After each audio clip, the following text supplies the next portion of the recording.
Hello guys, Assalamualaikum warahmatullahi wabarakatuh. So dalam video ni, contoh kita nak cerita pasal PhD lagi, perjalanan PhD. Jadi apa yang berlaku, contoh awak dah hala tuju selepas PhD tu, awak dah target sama ada nak jadi lecturer ke, postdoc ke, research fellow ke, RA ke, ataupun luar daripada bidang PhD tu. Tapi pernahkah terdetik sebenarnya dalam diri saya menyesal tak sambung belajar PhD ni? Soalan ni pun boleh dilontarkan kepada mereka yang sedang belajar PhD. Kalau kita lihat, ramai sekarang masih lagi struggle nak hasilkan paper, masih lagi struggle nak dapatkan problem statement, masih lagi struggle nak dapatkan gap dalam research tu. Maksudnya novelty. Apa beza awak dengan orang B? Apa beza awak dengan kawan awak? So kita nak cari novelty tu. Ramai lagi struggle nak cari objektif dan sebagainya. So persoalannya, adakah anda menyesal? Okay, jawapannya, menyesal, nak kata menyesal ni tak ada. Tak adalah sampai satu tahap tu nak menyesal. Sebab first kali bila kita sambung PhD, depend dekat you punya target. Awak belajar sebab apa? So bila saya kata saya belajar, satu nak timba ilmu, satu kita nak prove to adik-beradik ke, family ke, people around us. Kita nak prove even kita daripada family yang susah, dengan ilmu kita boleh angkat kita punya maksudnya kita punya angkat kita punya taraf hidup. Means that, contoh kita ambil dari contoh saya lah. Saya daripada keluarga yang biasa je. Ayah seorang buruh, arwah ayah saya, mak saya pun bekerja kilang.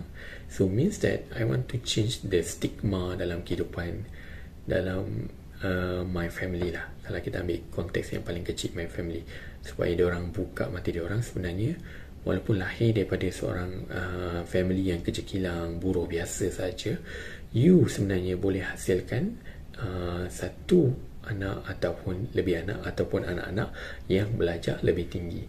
Dia sebab ilmu ni, dia tak kira awak originate daripada mana. Bukan nak kita kata pesawah, anak pesawah kena jadi pesawah, anak petani kena jadi petani. Dia tak mungkin macam itu. Ilmu ni mampu merubah seseorang. Okay, tu yang pertama, kita nak ubah mindset family supaya yang lain pun bercita-cita. So tak semestinya kena sambung sampai PhD. Yang lain pun boleh upgrade diri diorang bila diorang ceburi bidang masing-masing. Okay, itu yang pertama. Yang kedua, nak kata menyesal ni tak, sebab kita dah lepas proses tu. Kita dah berlakunya graduate on time, kita dah achieve benda tu, target kita. So Alhamdulillah. Tapi bagi mereka yang contoh graduate terlebih, tak perlu menyesal sebenarnya, sebab setiap orang ada tangga-tangga yang dia kena lompat.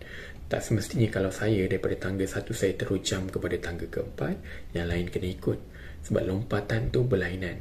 Contoh kalau katak di bawah tempurung, kita nak melompat keluar, tak semestinya kena satu lompatan yang sangat kuat. Ada katak hanya perlu merangkak, ada katak hanya perlu mengensut, dan sebagainya. Sebab itulah setiap orang peluangnya berlainan, bergantung kepada objektif awak. Kalau objektif tu kuat, maka sebenarnya tak ada masalah nak melompat dengan lebih tinggi. Okay, itu yang kedua. Yang ketiga adalah sebab bila sambung, kita akan dapat new knowledge and new exposure, experience. Jadi sebenarnya walaupun dapat segulung ijazah PhD tu, dia tak melambangkan apa sangat sebenarnya. Tapi experience, when you look at back the train, so what happened dalam setiap perjalanan tu yang berlaku. You menangis bila berlaku rejection, bila berlaku satu perbalahan dengan SBU or whatever, bila you writing, you rasa very down, very penat. So benda tu mengajar dalam erti kehidupan. Sebab dalam hidup ni ada banyak benda yang you tak explore lagi, ada banyak benda yang akan buat you nangis lagi. So dalam hidup ni sebenarnya banyak lagi benda yang sangat susah lagi. So bila you dah ada pengalaman buat PhD ni, maksudnya dia menambah you punya knowledge dengan experience. So tak ada masalah sebenarnya. Bukan satu penyesalan, tapi satu pengajaran kepadamu, supaya you gunakan ilmu tu yang jerih payah you tu kepada benda yang lebih baik di masa hadapan. Okay, next. Satu yang interesting yang buat saya tak menyesal bila sambung PhD ni, more kepada boleh publish banyak paper. So bila kita compare dari segi publication, kalau contoh kita ambil FYP je, kadang-kadang FYP ada publish satu paper. Bila you master mungkin ada 2 paper. Bila PhD, kita ada more paper. More paper ni maksudnya more opportunity untuk you ni dapat di hire ke dalam pekerjaan yang lebih tinggi dalam research lah. Contoh you nak research, you nak kerja dalam bidang research, dia akan tengok you punya publication, how many publication. Kecuali you jump pada industri more kepada working experience lah.